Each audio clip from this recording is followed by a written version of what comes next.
Can you guys hear me? Hello? Go up. Is this good? Okay, let's hope my slides work better this time. Okay. As the introduction basically mentioned briefly, I work for Cisco actually now 20 years.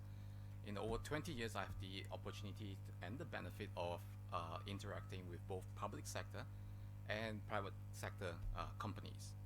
What I'd like to do in this presentation is really to talk about the evolving role of government when it comes to being the legitimate security provider, and I do so in the context of critical infrastructure. So before anything, Cisco have many lawyers, so I don't want lawyers to call me, and all the views that I express here are entirely my own, and so not necessarily of my employer. First thing I like to say is that the 21st century marks an era of globalization and also privatization. What that means is that I live in Europe, and certainly it's true in the US. Most of these critical infrastructures are in the hands of private sector, right? I don't know whether that's the case in India, but certainly it's true for Europe and also in the US. Now, make no mistake about it, right? These critical infrastructures are targets. They're constantly being targeted. And security incidents can have crippling and cascading effect. I had the opportunity to talk to a good friend of mine who was doing scenario planning for one of the EU countries. And he basically told me, this is really true, crippling and cascading effect.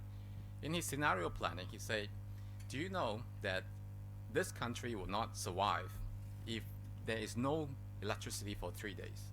Think about that scenario. 3 days, no electricity. What happens after 3 days?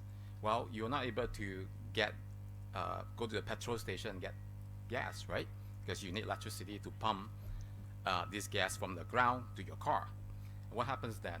Well, all the cars will be stranded. The highways will be all blocked, okay? Because all the cars will just stop. They run out of petrol, and transportation will fail, right? So cascading effect coming from electricity to cascading effect. What next? Food will become an issue, right? There's going to be disruption in food, and take note, in the countries, in the advanced country where everything is just in time, food shortage will be severely impacted, right? Next thing you know, the neighbors that you didn't like, he probably robbed you too, right? Because he wants food, okay? So it's going to be total chaos, right? Now, this is why when we talk about, security incident, it's not just about private costs. It's not about the power plant replacing just the power generator. There's always this thing called social costs, right? Economists like to call that security externality, and it's a negative one because it adversely affects everyone. One of the key issues when it comes to critical infrastructure protection is this thing called the divergence of interest, right? I think our colleague there from Tata Advanced Systems sort of brought this up today. That is, critical infrastructures are in the hands of private sector, but private sectors are concerned about profit, right? Corporate efficiency. They do what they think is enough, quote unquote enough for security, but for them to do more, maybe, right? On the other hand, you have the government, right, on the right hand side there. What does a government? What do they? What sort of concerns do they have? Well, they're concerned about, national security. They are concerned about economic prosperity. In a EU survey, it's called Eurostat survey, some years ago, I think 4 years ago, the result of the survey basically showed that 70% of EU citizens expect their government to protect them against all hazards. But when you look at this example here, governments no more provide operational control over this critical infrastructure. They do not have close supervision over this infrastructure as well, okay? In fact, many people have argued that the role of government as the legitimate security provider has weakened and will continue to weaken over time. It's interesting. I presented this same presentation a couple of years back. Two guys from the back of the audience basically raised their hand and say, I totally agree with you. They interjected me. And my answer was, it depends, okay? It depends. It depends on whether, you know, government actually realize that the world around them is changing, and has changed and is changing. But I think for government to be really successful in this area, government has to do more than just this thing called do as I say, okay, which is a regulatory role, okay. This is how private sector actually feels when government comes down with regulation. It's like do as I say, right? Although that is still an important component of what a role of government should be, okay. But I think more importantly, governments need to ask questions like, how can I, the government, help you, the private sector, do better when it comes to security investment? And the third question is that, what can we as in we, public sector and private sector, do better together, okay? And you can nicely summarize this framework into regulate, facilitate, and collaborate, right? And coming from an internet company, Cisco, RFC is a really nice, acronym to use, RFC. Now, your next logical question could be, well, okay, you have a framework, it's got 3 components to it. In what combinations do I use this? And under what circumstances do I use this? Okay, that could be your question. Well, I think to start to answer that question, we have to look at, as a starting point, what goes in the head of a private sector when it comes to security investment. What do they think about when it comes to security investment? Now, risk management books, okay, 101 basically talks about these 3 things, right? How likely my organization is going to be targeted, how vulnerable is my organization, and then finally, what is the impact of the security incident, right? Basic 101 stuff. Now, you might think that if I score high on all those 3 key points there, you think that, well, maybe I'll just pour a lot more money in security, right? And that's not necessarily true, because throughout my interaction with different companies, there's actually a next level consideration right there, okay? Now, note that if you are running a company, there are many competing risk factors. Cyber is just one of them, okay? If you're running a company, you have limited amount of money, and there's the cyber risk bucket, but there are other risks as well. So where do you put in your money? How much money are you going to put in on the cyber risk bucket? Secondly, some companies may not have a good or proper security culture, okay? And security culture is going to be so important because it affects your budget, it affects the tools and the skilled people that you're going to employ, okay, to protect your company. I come across a company, a very big company, oil and gas company in the Middle East, and the chief security officer told me, we can have all the monies to buy tools, but we just don't have money to employ skilled people. Okay, and part of the reason for that is because I think they don't have examples they can emulate, right? They think tools are going to solve their problem. Skilled people, we don't need too many of them, right? The tools will do wonders, right? There are also companies that I come across that says, well, security measures don't make a difference anyway, right? Part of that is because vendors, security vendors, do all this fear mongering. Have you heard of the term called, a saying called, it's not a matter if you are going to be hacked, it's just a matter of when you're going to be hacked, right? This is fear mongering, in my opinion, okay? And there's another guy who say something like, there are only 2 types of company in the world, one that has been hacked and one who doesn't know that they have been hacked, right? And so this is not helping, right? This is not helping, right? So we need a much more optimistic outlook in terms of how do we counter all that. Now, what I've done is, you can read my paper, it's not published yet, is basically I've listed all the different factors governments should consider when it comes to, how do you induce private sector security investment. I don't have time to walk through all that. I will walk through a few key ones, and then we'll take it from there. The first thing is obviously market forces, right? There are questions about, would market forces alone induce companies to spend more money on security? I spent some time with our chief security officer 2 weeks ago in Silicon Valley to talk about, security strategy for customers and for Cisco. And what he basically told me was that my number one priority in Cisco was to keep us out of the headline of Wall Street Journal. Okay, that's my number one priority. Okay, so obviously, Cisco as one of the major companies, we are concerned about market forces. We don't want our customers to be breached. We do not want to be breached. Okay, but is that true for all companies? Maybe not, right? Especially those non-publicly listed companies, or those companies whose products are being embedded in an overall system sold by other companies. They are probably not, too concerned about market forces. There are companies who are concerned, but they are not concerned.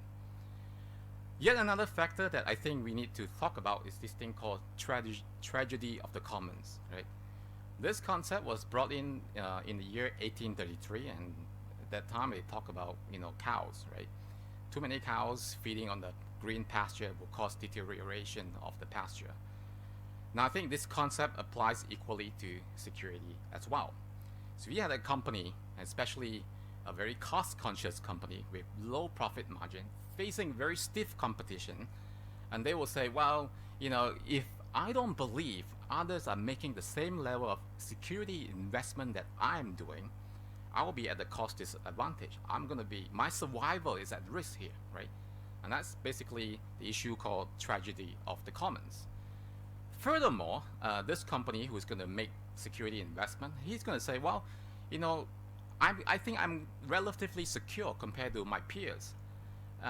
But the attack will be targeted on others, but then I still suffer the consequences. Why? Because if there's an attack on others, the government steps in and say, hey, here's more regulation for you to comply with, more security standards. That means more money to spend for me as well.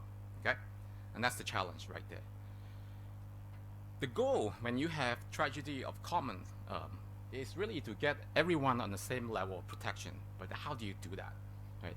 One easy way is, of course, regulation. Government steps in and say, hey, everyone has to have the same minimum security standard. We have an experience in the EU. The European Commission put together a directive in 2013. It's called the Network Information Security Directive. Key elements of this directive would include organizations like member states, critical infrastructure protection, critical infrastructure companies, and also key internet enablers. So key elements of this directive will include things like, you have to adopt risk management practices. You have to report on major security incident. The directive was supposed to cover some 42,000 companies across the EU. Most of them are small and medium enterprises. Now, at the start of this directive, there were questions, right? That is, would this scale to 42,000 companies? And are all companies in the same risk and threat spectrum? And would the security measures equally apply to all these 42,000 companies? And there were also concerns about security incident reporting, right? Because think about it, if you are a small and medium enterprise and you have limited resources, you have two guys doing security, and the next thing you know is you have a security incident and the government say you got to do the reporting, right? What do? Well, you put your security guys and get them to comply with government regulation, which is reporting. And what should you be doing at that time? Well, you should be dealing with the incident, right? So it takes time away from people dealing with the incident. And more or less, this is becoming an issue also because there's overlapping jurisdiction. Some countries like the UK and I think Netherlands too, when it comes to finance and banking, they already have their own security reporting to their government, obligation to their government. So the EU steps in and say, well, you got to do another reporting. So who do you report to? Well, you got two organizations to report to, right? And that's key. So finally, the European Parliament in the year 2015, the end of 2015, decided that, well, not all 42,000 companies should be affected. The scope should only cover critical infrastructure companies. I think that's the right decision. But that leaves the question of what do you do with the remaining, companies? Okay, you take care of the critical infrastructure companies. What do you do with the remaining small, medium enterprises? Well, with that, I'd like to talk about a concept called tipping over the lead dog, okay? And this story is being borrowed by a counterterrorism example, and it's a program conducted by the US Custom and Border Protection called CTPAT. CTPAT stands for Custom Trade Partnership Against Terrorism. CTPAT as a program is a voluntary supply chain security program. Okay, note the keyword here is voluntary. Okay, and it has 11,000 plus members. Now you may ask, wow, that's a lot of members there, and they are all doing this on the voluntary basis. How do they do that? It's very successful. How do they do that? How do you get 11,000 plus people, conform to security requirement? Well, it turns out that when you are in business, you don't exist into an island unto yourself, right? You basically, as a business, you have to interact with other companies. You exist within what we call a business ecosystem, okay? So within each business ecosystem, there is likely going to be, over time, 1, 2, 3, called ecosystems lead, right? Or the leaders of ecosystem. How many minutes? 2 minutes. Okay. So what happened was this. Realizing the potential of this, what the US government did was that they worked with what we call ecosystem lead, I call that lead dogs here, to basically set security standards. Okay, so this is an example of a Cisco supply chain. If you look at the component suppliers alone, that's 1,000 of them. That's 1,000 suppliers. There's no way the government is going to say, well, here's a security standard that all these 1,000 component manufacturers would have to comply with. So what they did was they worked with Cisco, Intel, Apple, and all these big lead dogs, right? And say, here's what you need to do from a security requirement. And what we do then is that we impose it onto our ecosystem, right? And that's one way that government should think about it. I'll quickly finish this one example, then I'll wrap up. We talk about the importance of security culture. What these guys did, the Idaho National Lab, in collaboration with ICS CERT, ICS CERT falls under the purview of Department of Homeland Security, was that they put critical infrastructure operators into what we call offensive mindset. They actually teach critical infrastructure owners to hack their own system. Okay, and at the end of the session, what they do is basically they have a red team and a blue team. The red team always win. And to me, that's very important because at least, these critical infrastructure operators, they having that offensive mindset, they're better able to anticipate the move of adversary and be able to create that right defensive posture for those critical infrastructure. I think that's something that is very interesting that we can learn from. Finally, if things don't work as a government, you can always threaten the private sector. There will be regulation coming at you, right? So that's true. And what that means is that, private sector, they will feel scared and say, okay, we'll do everything, we'll close all the security gaps. We don't want any regulation, right? Quick word on trust. For regulation to work, if you look at the success of all this regulation, it works because it's a high trust environment. If private sector do not trust the government, okay, it's going to be very hard to accept this regulation. Okay, so very quickly summarize. I think the government's role as a legitimate security provider is very key. It's more key now than ever. Okay, I think that government has a very, very critical role there. It's not private sectors alone. But as I say, I think there are much better ways to help induce security investment than just imposing regulation. I think governments should look for ways to facilitate and collaborate, right, within that framework that I just discussed, the RFC framework. Thank you. I want to thank you for your time, and I'll be happy to answer any questions. Thank you.